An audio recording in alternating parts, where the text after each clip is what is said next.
Are you looking for the best gaming headsets? In this video we will look at some of the 5 best headsets on the market before we get started with our video. We have included links in the description, so make sure you check those out to see which one is in your budget range. Starting at number 1.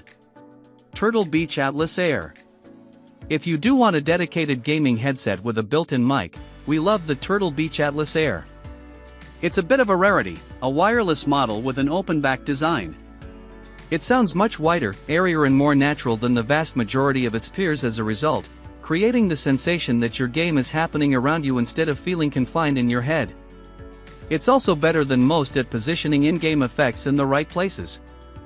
The Atlas Air has a mostly flat audio profile by default, with a jump in the treble that lends extra crispness to things like cymbals. Like most open-back pairs, it's fairly weak in the low bass region, so gunfire and EDM lack the kind of muscle you'd get with good closed backs. The DT900 Pro X still sounds more dynamic, with more detail in the mids and stronger bass that makes footsteps and explosions more intimate. That said, the Atlas Air holds its own surprisingly well. It's about as spacious, and what basses here doesn't come off as blobby. It's an easygoing listen, and the greater sense of spatial awareness provided by its design makes a real difference whether you're listening for enemies in Counter-Strike 2 or basking in a giant boss battle in Final Fantasy 16. Going from a pair like this to a traditional headset often makes it sound like a chunk of the world has been lopped off. At number 2. Astro A40 TR. If you'd prefer to save some cash and buy a decent wired gaming headset, consider the Astro A40 TR. It's another open-back pair that sounds more spacious than most traditional gaming headsets and generally locates in-game effects accurately. Its sound signature emphasizes the bass, which gives explosions a smooth and satisfying thump, but it doesn't overdo the low end the way many of its peers do. The A40's audio quality is still a step behind the DT900 Pro X, HD560S, and Atlas Air, especially for online shooters. Next to those headphones, its veiled treble and pushed upper bass/low mids can blunt footsteps and other fine details. Its soundstage is narrower by comparison as well. But it's better balanced than most gaming headsets, especially those in its price range. It does well to envelop you in whatever's happening on screen. Comfort shouldn't be an issue, either.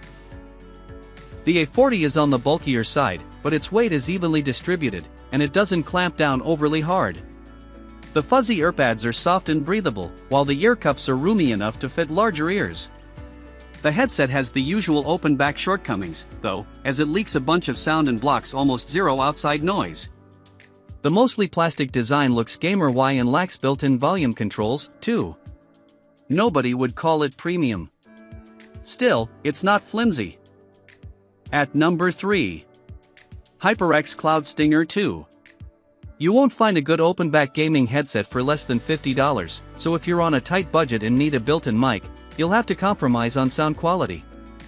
With that in mind, the HyperX Cloud Stinger 2 is a decent buy for $40 or so.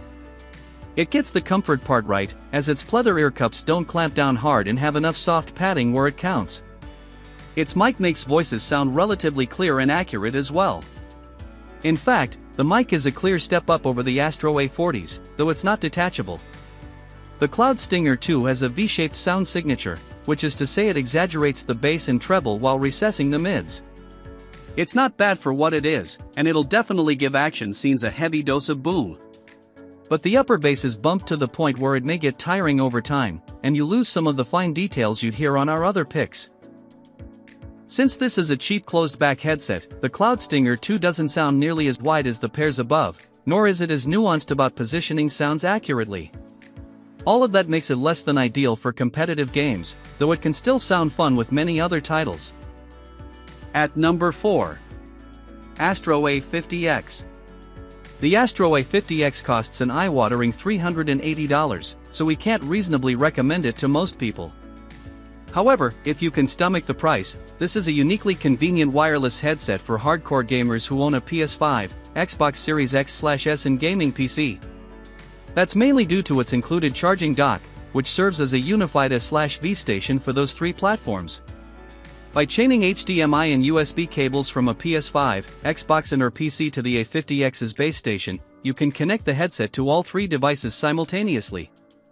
From there, you can swap to your active machine just by pressing a button on the right ear cup.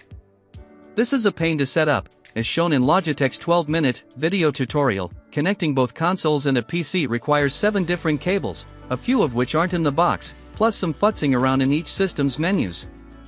It's not totally seamless once everything's up and running, either.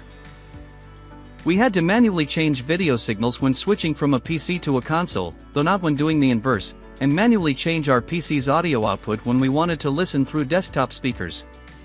All of this requires you to keep your gaming hardware in the same area, too.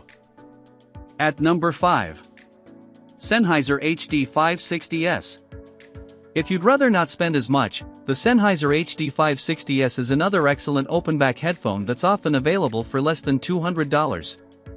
Like the DT900 Pro X, it has a wide soundstage that makes it easier to feel immersed in a given game. Its signature is slightly more neutral on the whole, so you won't feel like you're missing any part of what's happening, and it retrieves a lovely amount of treble and mid-range detail. There's less bass power for explosions, though. And the treble, while more present here than on Bayer Dynamics Pair, can sound piercing at times. Imaging isn't quite as nuanced either, though it's far from poor. The HD560S design is plenty comfortable to wear for extended periods. It doesn't clamp down too hard on those with big heads, like yours truly, and its velour earpads hug the ears softly. The included cable is removable, too.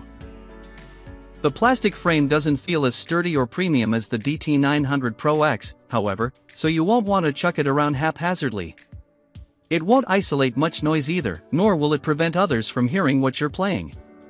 Nevertheless, the HD560S is a pleasure, and a great value.